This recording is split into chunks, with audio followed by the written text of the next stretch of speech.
So it's time for rapid slow run. The third game. We are still trying to. I'm still trying to establish my rating for Sachacek chess.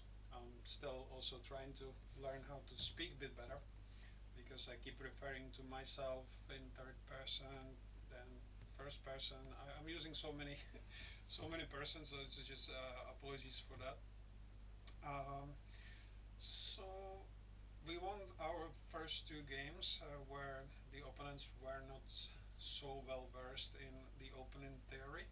Not that we are, but not that I am. I am. But yeah, I'm trying to do my best. And without further ado, let's go to the game. So it's all 15 minutes, 10 seconds increment. So I have enough time to explain my thought process and also not flag in the at the same time. So after e4, we are going. I'm going to always play e5 at the moment because that's my main study where I'm going to be losing my most of my games. And this is a Italian game, or can call it Gioco Piano maybe as well. And I like to start with the two knights defense and allow the fried liver attack should white want to entertain that. And then I'm developing into Gioco Piano with bishop c5, c3. So there is no quarters. White wants to push the d4 pawn at the cost of the e4 pawn. And I don't know this move order at all. So I'm a little bit caught by a surprise. Quick castle and pushing d4.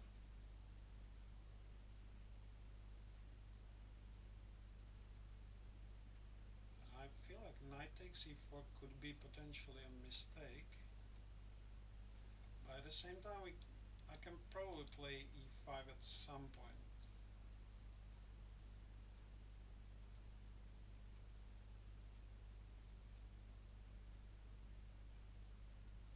That is actually quite a good move, and that's something that I'm going to definitely look into with links.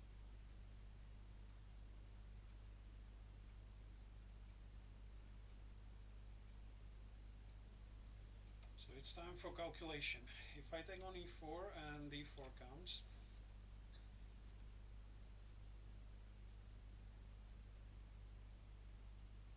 then one of my moves could be knight to d6, pawn takes, and knight takes c4. And that looks like good, but the problem is that there might be some b3 and the knight is almost trapped on the edge. So this looks a little too wild. So if I take on d4, and this is where I'm the most worried, and white plays rook e1,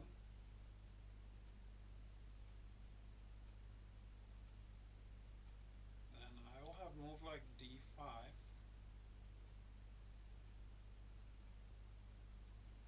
c takes d4, hitting my bishop. I can probably just retreat to e7, and that could be okay.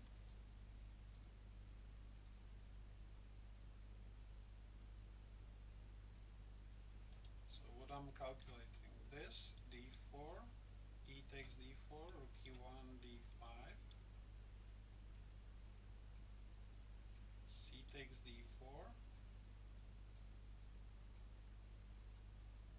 bishop e7, and bishop will have to retreat. So the last line we need to look at is, or I need to look at, is knight takes e4, d4, e takes d4, c takes d4.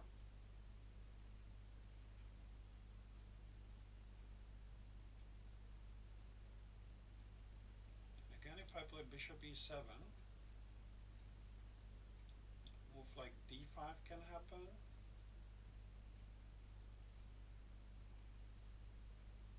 I can just simply, maybe I can play bishop d6, but so again, knight takes e4, d4, e takes d4, c takes d4. Let's retreat the bishop to b6, and if d5 happens, we can play knight e7. I can play knight e7. If rook e1 happens, then I have knight d6. So I'm not going to be completely afraid. I'm going to take on e4 and see what happens. This is the part of the journey where what can happen is some really bad defeats from my opponents. They will dish out to me like some really, really bad defeats.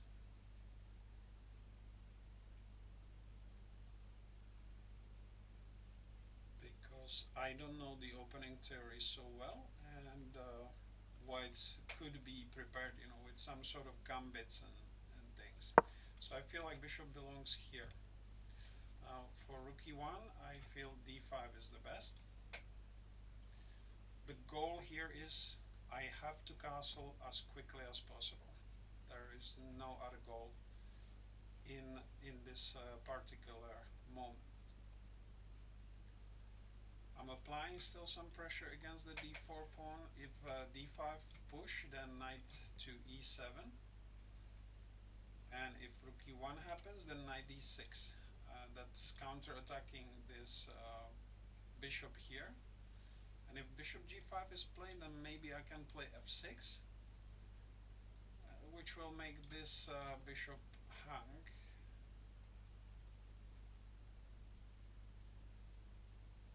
And this bishop hangs. So I don't see how I can be punished for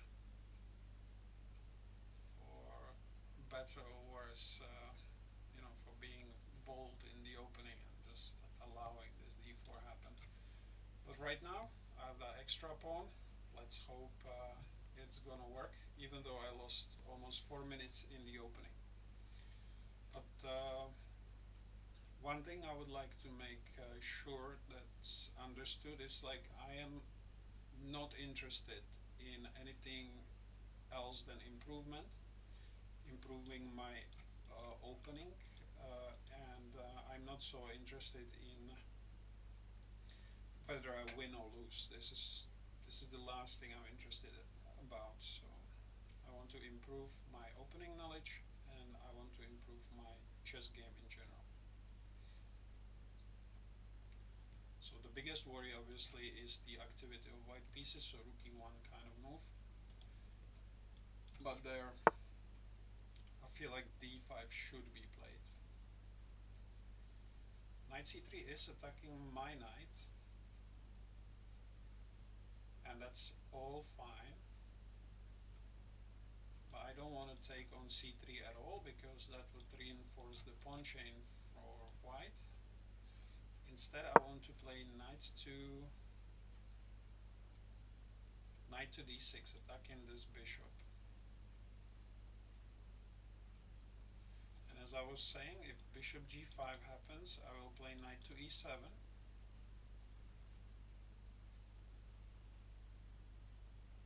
But this could be actually problematic. Now I can see the issue with this. But I have time to play knight e7, I think. That's what I was thinking anyway. But knight e7, queen e2 is now an issue. No, it's not. I can take on c4 and castle. And then if bishop g5, I might have d5. If bishop e7, dc4.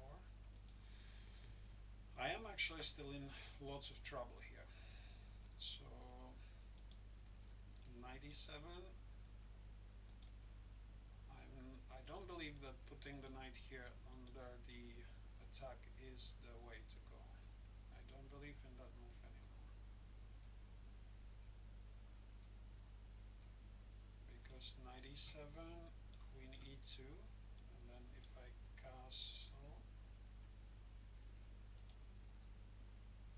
actually castle there.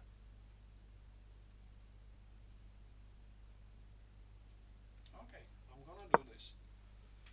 It's slightly dangerous. If bishop g5, then f6. I lose my castling right, but I have two pieces attacked, remember, so I'm hoping to get out of this alive.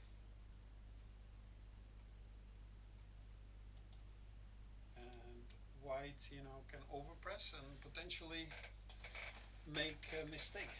And that's what we that's what I would like them to do, obviously, in this scenario. What I have missed, and I just see it now, is knight to d5. But again,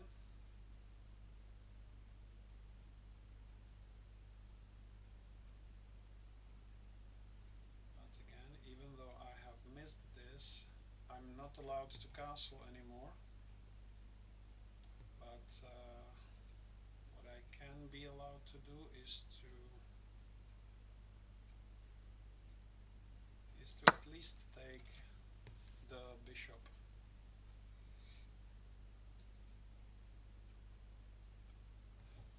Now, if I was white, I would try and take on e7 with the rook.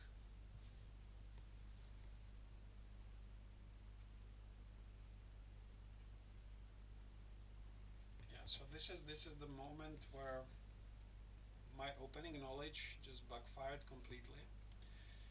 Let's be honest, I only played like 32 games against Link's engine, and the c3 has not been played against me just yet, so it's a new move for me. And yeah, I will try and do my best in every game, but some games will look like this, where I'm, borderline losing, or this is probably losing, but this is the thing where white will have to prove it. I thought I can castle, but now I'm realizing you cannot castle into a check, so the only sensible move for me is to move the king here. And this is obviously a problem.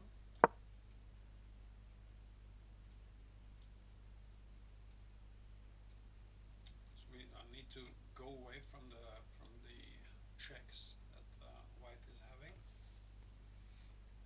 And this is probably a first game where I'm going to look into, at least for your own benefit, going to look into the game review, because I want to see what is the recommended book move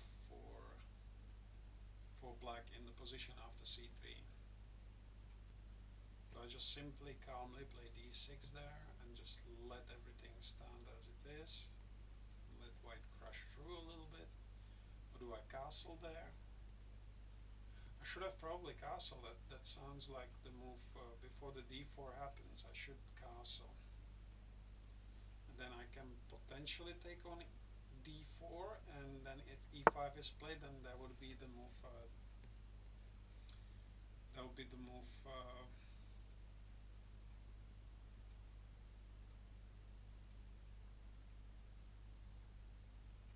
That will be the move f5.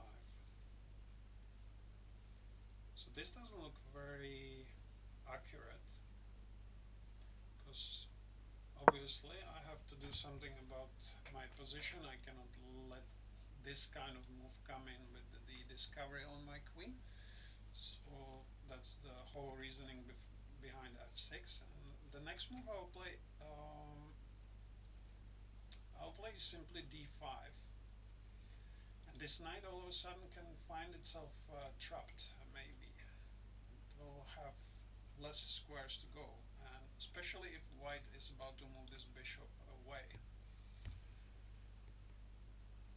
But my feeling is that white should keep pushing, so maybe take on f6. After g takes f6, play move like queen c1, attacking the bishop here, but moreover looking to go queen h6, attacking my king, and if nothing else, there will be some perpetuals with these kind of checks of queen h5 with king king goes to f7, and queen g4 if the king goes to g8. So this sacrifice looks very promising for white already, and it's something I would do probably as white. But I am black here, and my task is purely defensive. I'm actually thinking what I wanted to play after queen b3 was d5, and that's actually playable. What I spotted that white has some move like b3, which after knight e6 makes the d5 impossible, but it's also protecting this square for this knight to jump out. The knight will be able to, or allowed to jump out this way. And right now it's very obvious that white has the harmonious pieces. I have an extra pawn, but this pawn is not worth all the trouble I'm going through right now. Queen c2 is a very reasonable move.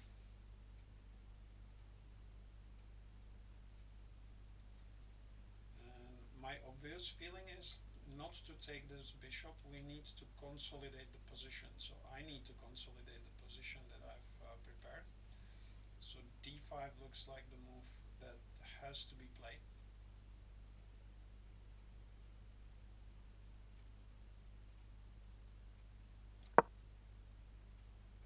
Right now it's all about survival. And the E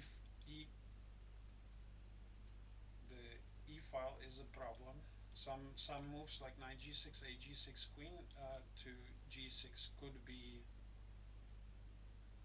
very difficult, but then I can drop the knight on d6, protect the e8, protect the f7, and threaten the bishop f5. So I'm starting to see how to potentially coordinate my pieces.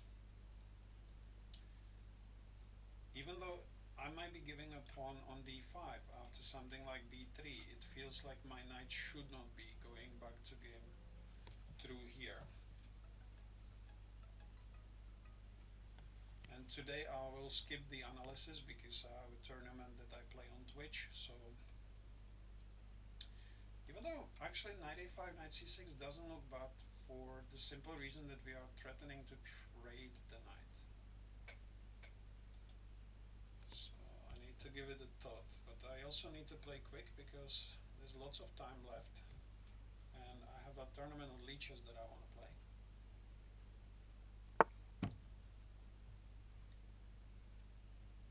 So I'm thinking knight e6, knight takes d5, bishop f5. Looks like a move to be played, and then I can maybe take this bishop finally.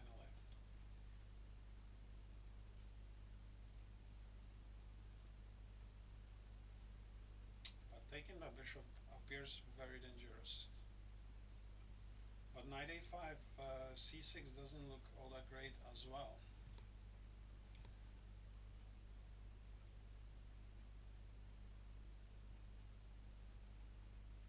So I think the preference is to let this knight out with knight d5 and get my bishop playing. I need to activate my pieces ASAP. So I let them come out through there and play bishop f5 next. Maybe I can shut down everything with bishop e4 and maybe see what white is planning. If they're going to sacrifice here, that's probably fine once I have more pieces out in the open. Lots of clocks everywhere. So yeah, as you can see, I'm a fighter. I'm fighting to the last drop of blood, but I'm not yet the theoretician I want to be, and this is the whole point of why I'm doing these videos, why I'm playing the chess right now, is to improve my opening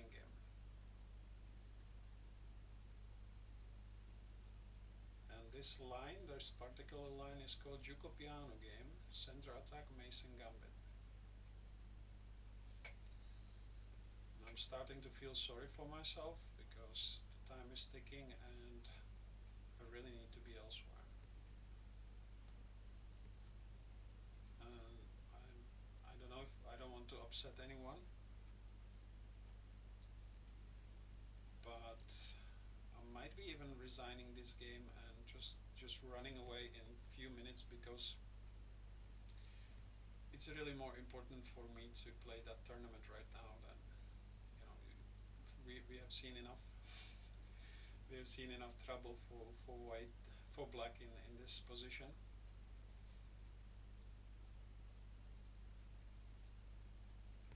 And I don't even think about taking this bishop because the knight e5 moves will be really annoying. Knight g5 moves, queen f5 kind of checks as well at some point. But it's white who wants to go crazy. Okay, that's absolutely fine. I'll be honest, I don't see it. So let's see what white can show. My next move is c6. I want this knight to get rid. The g file is now open. The idea of bishop f5 is simple. I think everybody can see. Queen h6. Reasonable move. And one that I potentially completely have missed. But how about we don't allow that check just by pushing there? Or I can allow it maybe. Or I can play knight f7. Knight f7 also stops the check and attacks this knight here. I'm gonna go this way.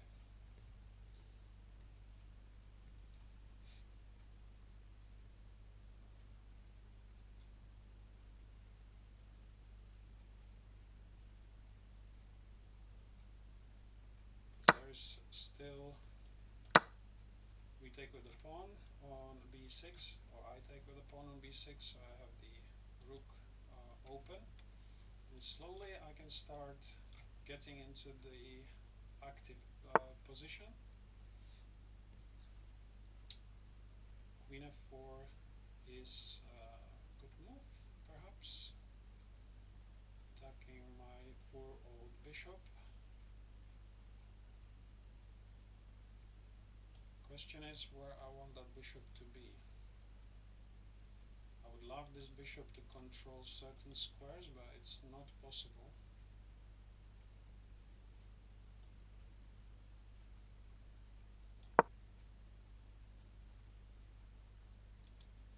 Slightly worried of rook a6. I can go king g7 and already get my pieces untangled.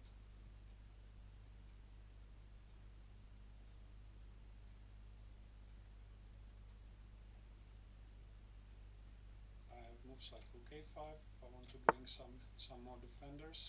So king g7 is a no-brain kind of move. In my case, it's always a no-brain, so let's not be. Yeah, I think we have solidified. I have solidified the position. I have some rook a2 if this rook want to be moved. Right now I'm threatening to maybe go this way. Knight h4 is a nothing move. I think it's time to activate the rook this way. Because bringing rook here, I would be losing a pawn after rook e8 and queen c7. I don't have that much time. I don't want to lose the first round, so I'm going to just join the tournament and I'll try and play simultaneously on both sides.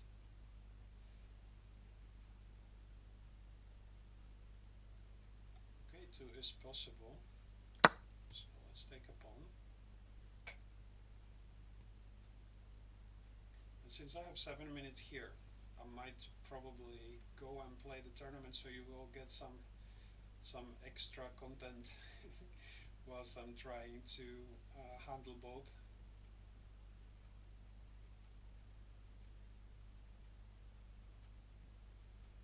What I realize now that this pawn is still very, very weak. So I should not really leave it without protection. Rook e7 makes sense, but that allows me already this freeing move, but it's not something I can play right now. So he wants to play the other rook there.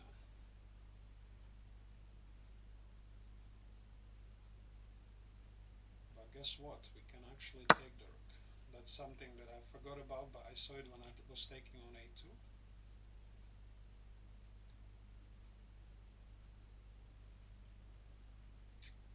And this is all she wrote, because you cannot take the rook for the checkmate.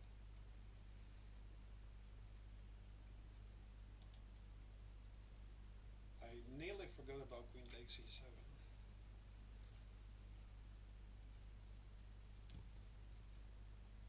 My other tournament is going to be starting in 34 seconds. So I hope in quick resignation so I can move away. But I'll also need to change the screen if I want to show you the other game. So yeah, finally we won the game. It was a really tough one. I'm sorry I don't have time to show you all the ins and outs of this game, but hopefully you have kept notes as I was showing the game, and I'll have to go. You guys take care.